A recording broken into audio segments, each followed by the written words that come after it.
प्यारे बच्चों, कैसे हैं आप लोग। इससे पहली वीडियो में मैंने आपको सिखाया था कि द्विघात समीकरण के मूल तथा गुणांकों में संबंध। आज की जो वीडियो है उसमें मैं आपको बताऊंगा समीकरण ज्ञात करना जब मूल दिए गए हों। इससे पहली वीडियो में द्विघात समीकरण दी गई थी, हमने मूल निकाले थे। आज की वीडियो में उसका उल्टा है, मूल दिए गए हैं और हमें एक समीकरण निकालनी है। वह समीकरण द्विघात भी हो सकती है, वह समीकरण त्रिघात भी हो सकती है, वह समीकरण चतुर्थ घात भी हो सकती है या उससे ज़्यादा भी हो सकती है। तो आइए सबसे पहले हम ये कॉन्सेप्ट द्विघात समीकरण के लिए निकालते हैं। ठीक, तो हमने लिखा है द्विघात समीकरण हमें निकालनी है प्यारे बच्चों द्विघात समीकरण। तो जैसे आपको मैंने पहले भी बताया था कि द्विघात समीकरण जो है वह दो घात की होती है और उसके मूल भी दो ही होंगे। तो हमने मूल को एक मूल मान लिया मेरे बेटा अल्फा और एक मेरे बेटा बीटा। हमने द्विघात समीकरण निकालनी है और द्विघात समीकरण के मूल होंगे दो, यानी एक अल्फा मान लिया और एक बीटा मान लिया। इसका क्या मतलब हुआ कि एक तो x का मान हो गया अल्फा तथा एक x का मान हो गया बीटा। मूल का मतलब क्या होता है, x के में मान जो समीकरण में रख करके समीकरण का मान 0 आ जाता है तो ये कहलाते हैं मूल। ठीक है, तो यहाँ एक अल्फा मान लिया यानी एक x का मान अल्फा हो गया और तो दूसरा क्या हो गया, x का मान बीटा हो गया। ठीक, अब इसको क्या लिख सकते हैं, x माइनस अल्फा बराबर 0। अल्फा को मैंने बराबर से इधर शिफ्ट कर दिया है। बराबर से इधर उधर शिफ्ट करने पर जो साइन है वो चेंज हो जाएगा, प्लस का साइन माइनस में आ जाएगा और माइनस का साइन प्लस में आ जाएगा। ठीक है, तथा x माइनस बीटा बराबर 0। ठीक, एक मूल ये हो गया, एक मूल ये हो गया। मूल से मैंने फैक्टर ज्ञात कर लिया, x बराबर बीटा तो x माइनस बीटा बराबर 0। अब हमें लिखनी है द्विघात समीकरण। द्विघात समीकरण तो द्विघात समीकरण होगी मेरे प्यारे बच्चों x माइनस अल्फा और ये जो दो फैक्टर आए इन दोनों की गुणा कर दीजिए, x माइनस बीटा बराबर 0। मेरे ख्याल से बात आपको समझ में आ गई होगी। करना क्या है, जितने घात की समीकरण हमें बनानी है उतने ही हम मूल मान ले। यहाँ मैं जो एग्जाम्पल पहले सिखा रहा हूँ वह द्विघात के लिए सिखा रहा हूँ। तो द्विघात के लिए मैंने दो मूल मान लिए, एक अल्फा और एक बीटा। इसे x के बराबर रख दिया, क्योंकि मूल x के ही मान होते हैं इसलिए मैं इसको x के बराबर भी रख सकता हूँ, तथा x बराबर बीटा। अब मैंने इसको बराबर से इधर शिफ्ट किया अल्फा को, तो x माइनस अल्फा बराबर 0, x माइनस बीटा बराबर 0।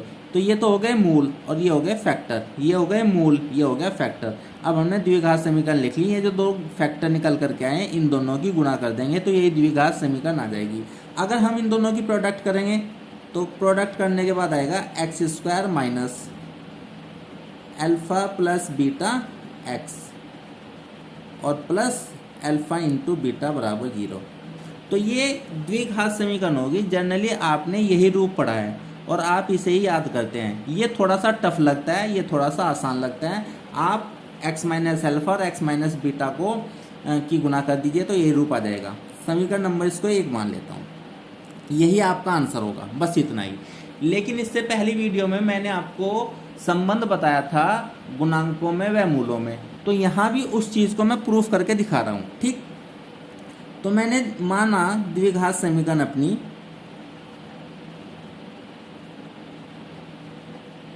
द्विघात समीकरण, मैं एक द्विघात समीकरण को मान रहा हूँ मेरे प्यारे बच्चों, ax square plus bx plus c बराबर 0।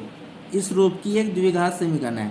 ये द्विघात समीकरण है गुणांकों के रूप में और ये द्विघात समीकरण है मूलों के रूप में। ठीक है, अब इन दोनों की तुलना कर दो। तुलना करने पर करेंगे तुलना। देखो प्यारे बच्चों, यहाँ एक्स स्क्वायर का गुणांक है 1, तो हम लिखेंगे 1 अपॉन, यहाँ एक्स स्क्वायर का गुणांक है a, तो हमने लिख दिया a। फिर लगाएंगे हम बराबर का निशान। यहाँ x का गुणांक है माइनस अल्फ़ा प्लस बीटा, तो लिखेंगे माइनस अल्फ़ा प्लस बीटा। और यहाँ x का गुणांक है b, तो मैंने b लिख दिया। यहाँ कांस्टेंट है अल्फ़ा इंटू बीटा, तो मैंने अल्फ़ा इंटू बीटा लिख दिया। और यहाँ कांस्टेंट है मेरे प्यारे बच्चों c। ठीक है, इसको मैंने फर्स्ट माना है, इसको मैंने सेकंड माना है और इसको मैंने थर्ड माना है। तो हम जो है प्यारे बच्चों दो केस यहाँ स्टडी करेंगे। तो सबसे पहले हम फर्स्ट बराबर लेंगे सेकंड के, तो फर्स्ट बराबर सेकंड के लेंगे तो 1/a की value minus alpha plus beta upon b क्या आ जाएगी। जैसे आप क्रॉस मल्टीप्लाई करेंगे तो b/a बराबर माइनस के अल्फ़ा प्लस बीटा आ जाएगा। और करके मैं लिख सकता हूँ अल्फ़ा प्लस बीटा बराबर माइनस का b/a। पिछली वीडियो में मैंने ये जो फॉर्मूला है आपको डायरेक्ट लिख करके दिखाया था। आज की वीडियो में मैंने द्विघात समीकरण भी बनाना सिखाया आपको और वह संबंध निकालना भी सिखाया है। ठीक है, अब क्या लेंगे प्यारे बच्चों, फर्स्ट को किसके बराबर ले लेंगे, थर्ड के। तो 1/a का मान किसके बराबर हो जाएगा, alpha dot beta upon c। Cross multiply करेंगे तो अल्फ़ा डॉट बीटा बराबर आ जाएगा c/a। ये जो पोर्शन मैंने आपको सिखाया बेटा जी यहाँ से यहाँ तक का, ये मैंने आपको नॉलेज के लिए सिखाया। आपको पता होना चाहिए कि अल्फ़ा प्लस बीटा का मान माइनस b/a कैसे आया। पिछली वीडियो में मैंने, ध्यान दीजिए, पिछली वीडियो में मैंने डायरेक्ट सूत्र बताया था, लेकिन आज की वीडियो में मैंने वो वाला जो रिलेशन है यानी वो वाला जो सूत्र है वो आपको प्रूफ करके दिखाया है। इसी प्रकार हम 3 घात के लिए लेंगे, इसी प्रकार हम 4 घात के लिए लेंगे। तो मैं एक 3 घात के लिए एग्जाम्पल और लेकर के आपको सिखा रहा हूँ। ठीक है प्यारे बच्चों, देखो हमारा टॉपिक है त्रिघात समीकरण ज्ञात करना जब मूल दिए गए हों। हमें एक त्रिघात समीकरण ज्ञात करनी है जब मूल दिए गए हों, इतना तो कॉन्सेप्ट है, लेकिन मैं आपको उनमें संबंध निकालना भी सिखाऊंगा। ठीक है प्यारे बच्चों, तो सबसे पहले हमने माना मूल 3 घात की समीकरण है, तो 3 ही मूल होंगे, एक अल्फा हो गया, एक बीटा हो गया और एक गामा हो गया। तब ये मूल किसके मान होते हैं, ये मूल x के मान होते हैं। तब हम x बराबर लेंगे अल्फा कोमा x बराबर बीटा कोमा x बराबर गामा। ये मूल x के मान होते हैं, तो मैंने तीनों मूलों को x के बराबर रख दिया है। इसके बाद हम क्या करेंगे, यहाँ से इस मूल को हम फैक्टर के रूप में लिखेंगे। तो x माइनस अल्फ़ा बराबर 0 कोमा x माइनस बीटा बराबर 0 कोमा x माइनस गामा बराबर 0। अब देखो ये 3 फैक्टर हो गए, तब त्रिघात समीकरण हो जाएगी हमारी।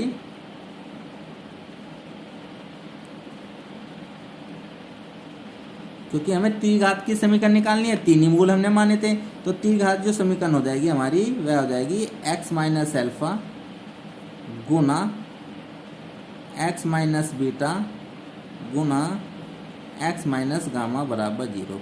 यही आपका आंसर आ जाएगा। अगर आप इसकी प्रोडक्ट करेंगे तो प्रोडक्ट करने के बाद जो समीकरण आएगी वो इस रूप में आएगी। जरा इनकी प्रोडक्ट करके दिखाता हूँ मैं आपको।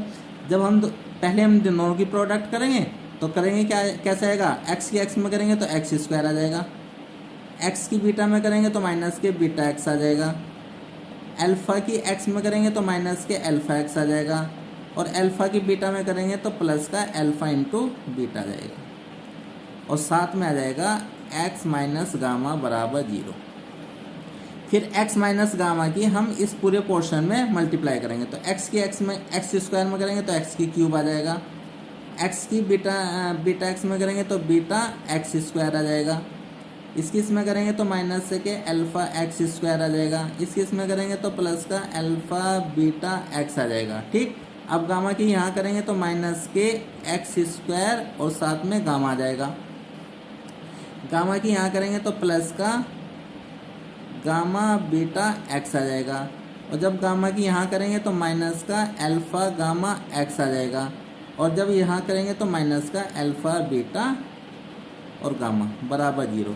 सिंपली सी मैंने गुना करी है, आप भी गुना करके देख सकते हैं। ठीक है, अब हम इनको x की घात 3 घात वाले एक साथ ले लेंगे, x की 2 घात वाले एक साथ लेंगे, x की 1 घात वाला एक साथ लेंगे और अचर पद वाला एक साथ लेंगे। तो x की 3 घात का पूरे की पूरी मल्टीप्लाई में केवल एक ही पद है, तो मैं इसको लिख देता हूँ x की घात 3। उसके बाद x की 2 देखेंगे, x की 2 एक ये पद है, एक ये पद है और एक ये पद है, तीनों ही पद माइनस के हैं, तो माइनस मैंने कॉमन ले लिया है। ठीक, यहाँ भी एक्स स्क्वायर है, यहाँ भी एक्स स्क्वायर है, यहाँ भी एक्स स्क्वायर है, अंदर बच जाएगा alpha plus beta plus gamma और साथ में आ जाएगा एक्स स्क्वायर। ये मैंने सीक्वेंस से लिख दिया है। देखो यहाँ तो पहले बीटा आना चाहिए था, फिर अल्फ़ा आना चाहिए था, फिर गामा आना चाहिए था, लेकिन मैंने इक्वेशन को याद करने के लिए इन्हें तीनों को मैंने सीक्वेंस से लिख दिया है। अब देखो, अब मैं लिखूँगा बेटा ये तो एक्स स्क्वायर का होगा, अब मैं एक्स वाले टर्म लिखूँगा। एक्स वाली टर्म एक तो ये है, एक मेरे प्यारे बच्चों ये वाली है एक्स की टर्म, और एक है मेरे प्यारे बच्चों ये वाली टर्म है एक्स की।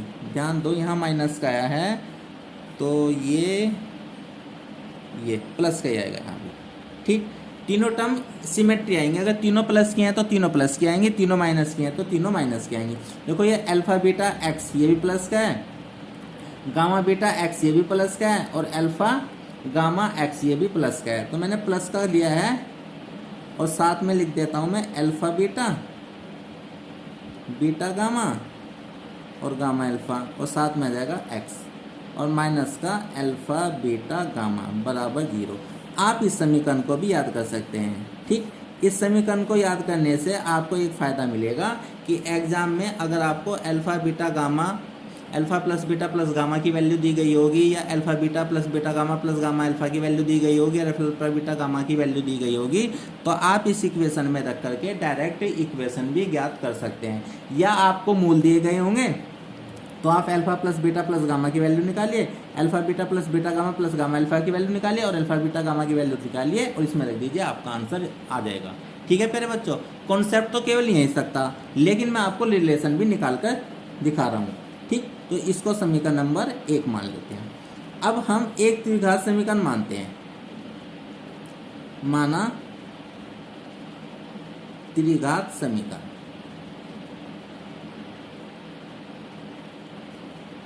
ए एक्स की cube plus B X square plus C X plus D बराबर 0, इसको मैंने समीकरण नंबर 2 मान लिए, और समीकरण 1 व समीकरण 2 की हमने तुलना करी है, तो लिख देंगे तुलना करने पर। आप ऐसे भी लिख सकते हैं समीकरण 1 व समीकरण 2 की तुलना करने पर, या आप ऐसे भी लिख सकते हैं तुलना करने पर। तुलना जब हम करेंगे, यहाँ एक्स की क्यूब का जो कोफिशिएंट है यानी गुणांक है वह 1 है, यहाँ एक्स की क्यूब का जो कोफिशिएंट है वह 1 है, तो 1/a आ जाएगा। फिर बराबर का निशान लगाएंगे।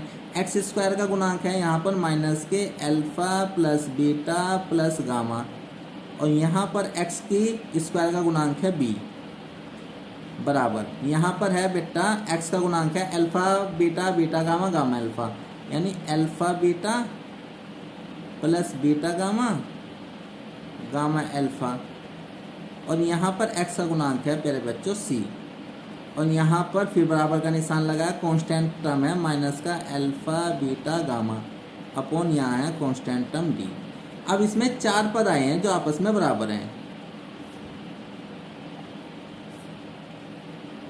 तो पहले पद कोई दूसरे के बराबर में रखेंगे, पहले कोई तीसरे के बराबर रखेंगे, पहले कोई चौथे के बराबर में रखेंगे। अब हमने बनाया प्यारे बच्चों, फर्स्ट को बराबर रखा हमने सेकंड के। अगर हम फर्स्ट को बराबर रखते हैं सेकंड के, तो 1/a की वैल्यू माइनस का alpha plus beta plus gamma upon b आ जाएगी। जैसे हम क्रॉस मल्टीप्लाई करेंगे और कैलकुलेट करेंगे तो alpha plus beta plus gamma का जो मान आ जाएगा माइनस का b/a आ जाएगा। ठीक, और यहाँ से अगर हम फर्स्ट को थर्ड के बराबर रखेंगे तो 1/a बराबर alpha beta plus beta gamma plus gamma alpha upon c आ जाएगा। कैलकुलेट करेंगे क्रॉस मल्टीप्लाई करके तो alpha beta beta gamma gamma alpha का मान c/a आ जाएगा। और अगर हम प्यारे बच्चों फर्स्ट को फोर्थ के बराबर रखेंगे तो 1/a बराबर माइनस का alpha beta gamma upon D आ जाएगा। क्रॉस मल्टीप्लाई करके सॉल्व करेंगे तो अल्फ़ा बीटा गामा की वैल्यू माइनस का डी अपॉन ए आ जाएगी। देखो प्यारे बच्चों, ये रिलेशन आपको मैंने पहली वीडियो में बताया होगा। इसमें क्या है, पहली वीडियो में मैंने आपको बताया था कि मूल ज्ञात करना जब त्रिघात समीकरण दी गई हो, तो वहाँ पर मैंने ये फॉर्मूले आपको डायरेक्ट लिख करके सिखाए होंगे। यहाँ आपको क्या करना था, समीकरण ज्ञात करना जब मूल दिए गए हों, उसके बाद में मैंने आपको रिलेशन निकालना भी सिखाया है। तो alpha plus beta plus gamma का मान आता है माइनस का बी अपॉन ए। बच्चों के क्वेश्चन हो सकते थे पहली वीडियो में कि sir alpha plus beta plus gamma का मान माइनस का बी अपॉन ए कैसा आया, ये alpha beta plus beta gamma plus gamma alpha का मान सी अपॉन ए कैसा आया, अल्फ़ा बीटा गामा का मान माइनस डी अपॉन ए कैसे आया। तो मैंने आपको ये प्रूफ करके भी दिखा दिया है। अब आप चाहे 4 घात की समीकरण का मान भी निकाल सकते हैं, 5 घात की समीकरण के मूल और गुणांकों में संबंध भी निकाल सकते हैं, या इससे ज़्यादा भी आप निकाल सकते हैं। अगर आप कंपटीशन की दृष्टि से देखें तो ये प्रूफ बहुत ही इम्पोर्टेंट है और इस प्रूफ को आप बार बार कीजिएगा। और अगर आपको कोई इसमें डाउट है तो आप मेरे से कमेंट्स करके भी पूछ सकते हैं, ठीक है। आज की वीडियो में मैं आपको इतना ही सिखाऊंगा। जब अगली वीडियो आएगी तो मैं आपको इस पर बेस्ड 1-2 क्वेश्चन भी ज़रूर सिखाऊंगा। Thank you for watching.